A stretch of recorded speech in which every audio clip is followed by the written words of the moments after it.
Jadi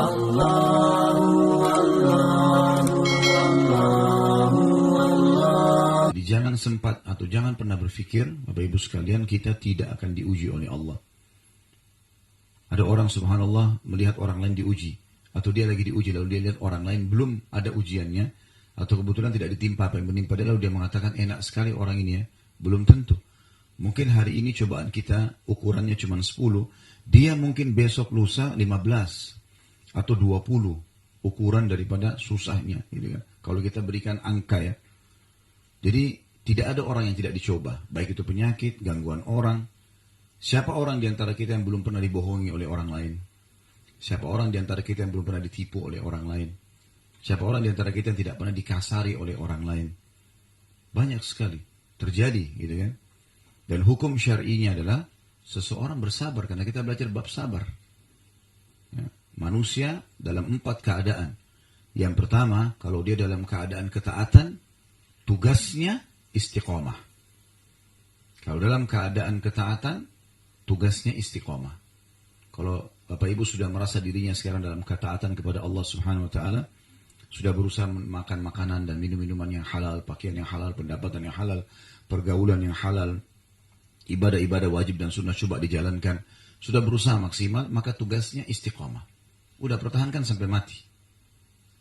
Itu seperti firman Allah Subhanahu wa taala, "A'udzubillahi minasyaitonirrajim, wa'bud rabbaka hatta ya'tiyakal yaqin." Sembahlah Tuhanmu kalau kau sudah istiqomah, kalau kau sudah benar, sampai datang kepadamu kematian. Jadi itu tercontohkan kehidupan Nabi SAW, kehidupan para sahabat, kehidupan orang soleh sebelum kita. Begitu mereka memahami syarat ini, halal haramnya diterapkan sampai mereka mati. Dan kita tinggal ikuti mereka saja. Kemudian keadaan manusia yang kedua adalah kalau dia dalam keadaan maksiat. Ada pelanggaran-pelanggaran dia lakukan. Tugas dia pada saat itu taubat. Ini keadaan manusia yang kedua. Kalau lagi terjadi pelanggaran, jangan tunda-tunda taubat. Kita nggak tahu orang meninggal kapan.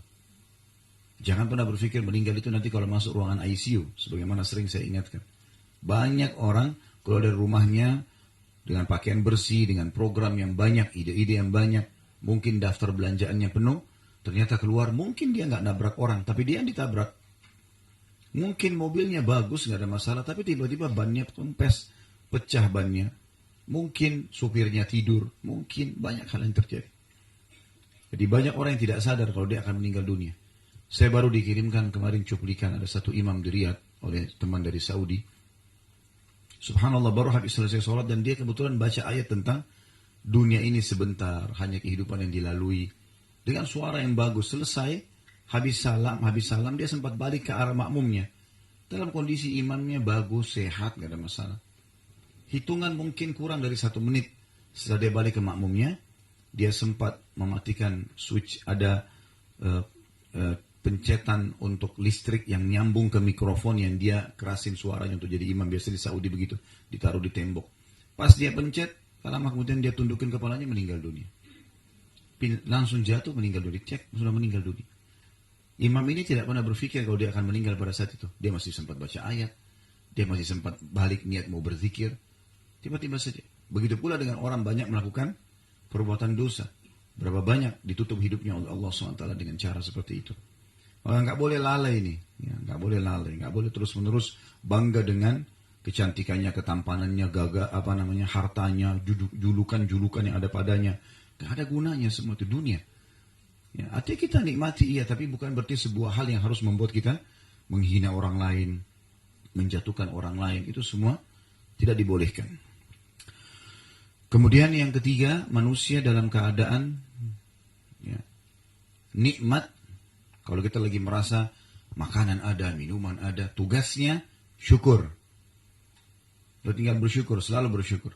Dan yang keempat, kalau manusia itu dalam keadaan cobaan, musibah, ujian, tugasnya sabar.